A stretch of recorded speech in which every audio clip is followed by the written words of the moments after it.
Okey, untuk bahagian pelanggan ataupun klien ataupun customer, kita akan tengok di bahagian mobile. Sebab mostly semua klien guna mobile untuk booking. So, untuk booking, senang je. Kita boleh klik menu bawah ni, boleh klik booking now ataupun klik kat sini, booking sekarang. So, contoh kita klik menu, kita klik booking now. So, dia akan bawa kepada page booking. Dan klien akan nampak dia ada 4 step kat sini. 1, 2, 3, 4. So dia kena selesaikan semua step ni, barulah booking dia diterima. So contoh dia nak tengok semua servis, dia boleh select all. Ataupun kalau lelaki ada, wanita pun ada dia punya servis tersendirilah. So ni semua list untuk wanita. Dan kalau dia pilih lelaki, ada banyak servis lagi lah. Okay. So dengan price dia semua, dengan masa, duration 60 minit. So semuanya kita boleh set kat sini. Okey, contoh sebagai seorang lelaki, dia nak booking, so urutan seluruh badan. So dia klik je urutan seluruh badan, dia pilih date. So bila dia pilih date, contoh kita pilih 30 hari bulan 6. So kita tengok kat sini semua masih available lagi. So contoh kita pilih date 4 hari bulan. So kita tengok 4 hari bulan ni ada masa-masa pukul 11, 12 ni. Yang ni tak boleh klik, bermaksud dah ada orang booking untuk pukul 11 dan 12. So yang boleh klik adalah pukul 9 sampai 10 ataupun pukul 10 sampai 11. So contoh saya pilih pukul 10 sampai 11. Saya masukkan full name, saya masukkan saya punya email cloud.com. Okay. Lepas tu saya masukkan nombor telefon 0194489946. Dan kita masukkan note bahagian bahu. So kita masukkan username. Username ni untuk kita login dan tengok kita punya appointment lah. So contoh saya masukkan Aiman 3. So saya pun klik next, dia akan keluar macam ni. So dia akan keluar summary. Dan dia minta kita confirmkan lah. So customer punya nama, servis ataupun rawatan apa yang kita ambil, tarikh, pukul berapa sampai pukul berapa, dan amount payable ni adalah total cost yang dia kena bayar sewaktu hari rawatan. So dia pun boleh klik book appointment. So bila pilih book appointment ni akan dibawa kepada thank you page, yang mana dia dah selesai booking. So dah selesai booking, dia akan keluar macam ni lah. So dia akan keluar yang mana booking dia dah diterima. Your appointment booked successfully. So dia pun ada terima email berkaitan ni lah. So email yang dihantar ni berbentuk macam ni.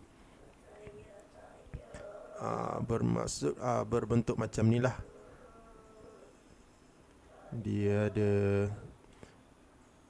Pak Sudin punya. Hi admin, akan jadi nama pelanggan lah kat sini. You have ni bahagian admin, dia akan terima email yang mana dah ada booking. Dah ada booking yang diterima oleh sistem. So di bahagian registration,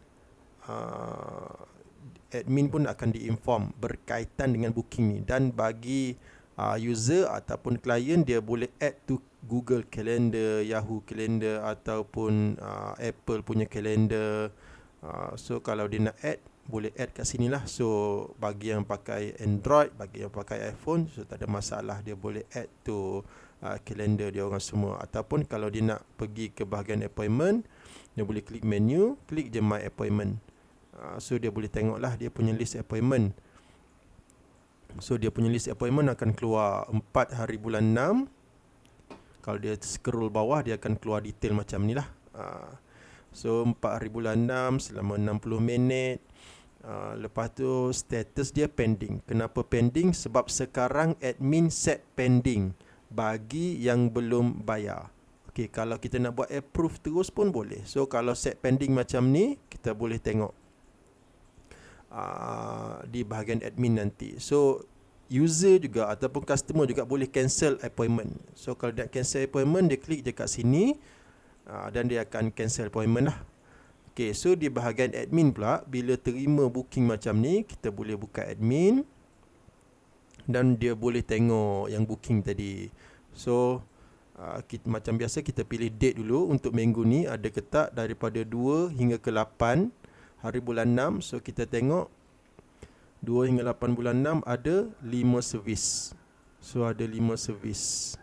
So untuk yang ni kita boleh, contohnya di bahagian pending tadi yang belum bayar, kita boleh buat approve. Ataupun kita nak tengok dia punya payment, klik je payment bahagian atas ni, kita buat dia dah bayar, kita nak setkan dia dah bayar. So bila nak setkan dia dah bayar, kita boleh pergi date, contohnya 1 hari bulan Mei sampai 30, kita nak tengok berapa orang yang dah bayar, klik je apply. So dia akan keluar lah. So bahagian pending tadi ni, yang baru daftar ni dia belum bayar. So bahagian pending ni, kalau dia dah bayar, sama ada online banking ke, ataupun dia datang office bayar, ataupun pada hari rawatan dia dah bayar, klik je paid.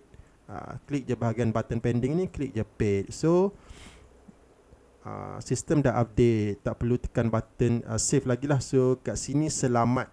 Yang mana kadang-kadang kita tukar kat sini, kena klik save button lagi. So yang tu tak berapa okey sikit lah. So kita tengok di bahagian user pula, bila admin dah tick as a paid, dan dia boleh refresh ataupun next, esoknya pun dia dah update lah. Okay, dia tengok paid sudah. So dah paid dia punya. So dia pun ada lagi dia punya detail kat sini lah. Kalau ada 2 appointment, ada 2 appointment kat sini, ada list panjang lagi kat sini. Okey, itu saja untuk bahagian user ataupun customer.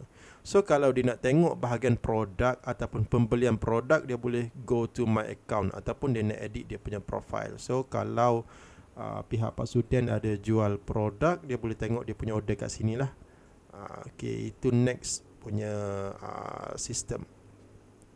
Okay, so bahagian customer sudah selesai. Kalau dia nak tengok balik dia punya appointment, boleh pergi bahagian ni, go to my appointment, ataupun boleh klik menu my appointment. So sama je, dia akan pergi kepada booking page tadi, appointment punya page. So assalamualaikum.